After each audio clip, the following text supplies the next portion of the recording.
ಸ್ನೇಹಿತರೆ ನಮಸ್ತೆ. ನಾನು ರಾಜು ಮಲ್ನಾಡ್ ನಿಮ್ಮ ಜೊತೆ ಮಾತಾಡ್ತಾ ಇದ್ದೀನಿ. ಮಹಿಳೆಯರಿಗೆ ಇದೊಂದು ವಿಶೇಷವಾದಂಥ ವಿಡಿಯೋ.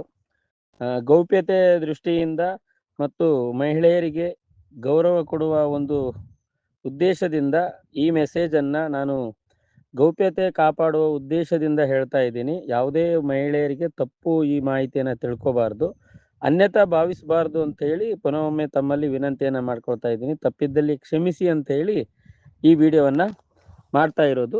ನೋಡಿ, ನನಗೆ ಈ ವಿಡಿಯೋವನ್ನು ಮಾಡುವ ಉದ್ದೇಶ ಏನು ಅಂತ ಹೇಳಿದ್ರೆ, Alva's Punarjanma prime centre for psychological medicine Moodbidri ಮತ್ತು ಶ್ರೀ ಕ್ಷೇತ್ರ ಧರ್ಮಸ್ಥಳ ಗ್ರಾಮಾಭಿವೃದ್ಧಿ ಯೋಜನೆ, ಅಖಿಲ ಕರ್ನಾಟಕ ಜನಜಾಗೃತಿ ವೇದಿಕೆ ಟ್ರಸ್ಟ್ ಧರ್ಮಸ್ಥಳ ಇವರ ಸಂಯುಕ್ತ ಆಶ್ರಯದಲ್ಲಿ ನಡೆಯಲಿರುವ ಮಹಿಳೆಯರಿಗಾಗಿ ಮದ್ಯವರ್ಜನ ಶಿಬಿರ. ನೋಡಿ, ಈ ವಿಷಯವನ್ನು ದಯವಿಟ್ಟು ತಿಳ್ಕೊಳ್ಳಿ.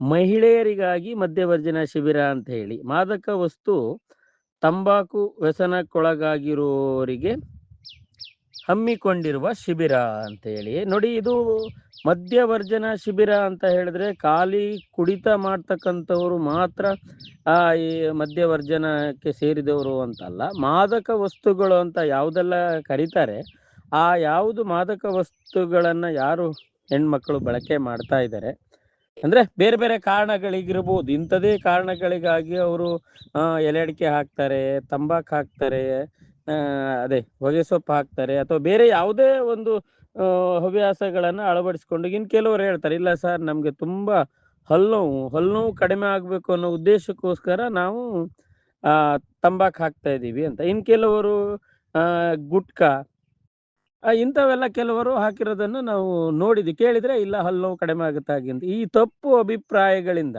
ಎಷ್ಟೋ ಜನರು ಏನು ಮಾಡಿದ್ದಾರೆ, ತಮ್ಮ ಆರೋಗ್ಯವನ್ನು ಹಾಳು ಮಾಡ್ಕೊಂಡಿದ್ದಾರೆ. ಇನ್ನು ಕೆಲವರು ತಮ್ಮ ಜೀವವನ್ನೇ ಕಳ್ಕೊಂಡಂಥವರು ಇದ್ದಾರೆ ಅಲ್ವಾ.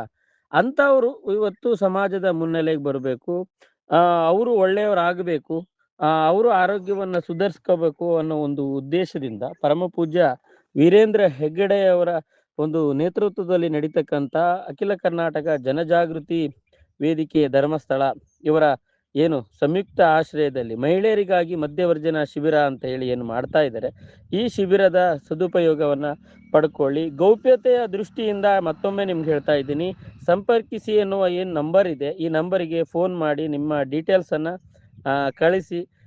ಏನು ಮಾದಕ ವಸ್ತುಗಳ ವ್ಯಸನಗಳಿಂದ ನಾವೇನು ದೂರ ಆಗಬೇಕು ಅಂತ ಯಾರು ಅಂದ್ಕೊಂಡಿದ್ದೀರಿ ಅವರು ಈ ಒಂದು ಶಿಬಿರದ ಸದುಪಯೋಗವನ್ನು ಪಡ್ಕೊಳ್ಳಿ ಅಂತ ಹೇಳ್ತಾ, ಮತ್ತೆ ನೀವು ಏನು ಶಿಬಿರದಲ್ಲಿ ಪಾಲ್ಗೊಂಡಿದ್ದೀರಿ ಆ ವಿಷಯವನ್ನು ಯಾವುದೇ ಸಾಮಾಜಿಕ ಜಾಲತಾಣದಲ್ಲಿ ಅಥವಾ ನಿಮ್ಮ ಕುಟುಂಬಕ್ಕೂ ಸಮೇತ ನೀವು ಹೀಗೀಗೆ ಶಿಬಿರಕ್ಕೆ ಬಂದು ಭಾಗವಹಿಸಿದ್ದೀರಿ ಹೀಗೀಗೆ ಅಂತೇಳಿ ಯಾವುದೇ ಮಾಹಿತಿಗಳನ್ನು ಅವರು ನಿಮ್ಮ ಬಗ್ಗೆ ತಪ್ಪು ಅಭಿಪ್ರಾಯಗಳನ್ನು ಕೊಡೋದಿಲ್ಲ. ಯಾಕಂದರೆ ನಮ್ಮ ಆರೋಗ್ಯ ನಮ್ಮ ಕೈಯಲ್ಲಿದೆ ಅಂತೇಳಿ ನಾವು ಆರೋಗ್ಯವನ್ನು ಹಾಳು ಮಾಡಿಕೊಂಡು ಹೊರಗಡೆ ಎಷ್ಟೋ ಚೆನ್ನಾಗಿ ಕಂಡ್ರೆ ಏನು ಪ್ರಯೋಜನ?